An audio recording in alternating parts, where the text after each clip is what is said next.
10वीच्या निकालात कोल्हापूर राज्यात दुसऱ्या क्रमांकावर, कोल्हापूर विभागात कोल्हापूर जिल्हा अव्वल.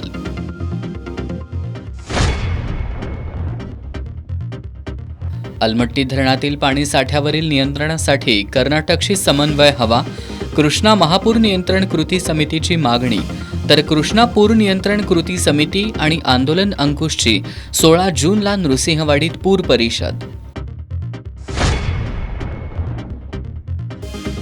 कोल्हापूर महापालिकेच्या आपत्ती व्यवस्थापन यंत्रणेकडून पंचगंगा नदीपात्रात शोध आणि बचाव कार्याची प्रात्यक्षिकं. संभाव्य पूरस्थितीचा मुकाबला करण्यासाठी महापालिकेची यंत्रणा सज्ज.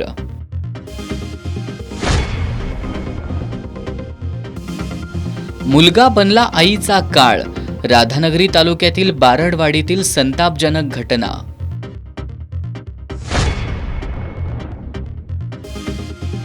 आणि देशाचे पहिले पंतप्रधान पंडित जवाहरलाल नेहरूंच्या स्मृती दिनानिमित्त त्यांच्या देशासाठीच्या योगदानाचं स्मरण.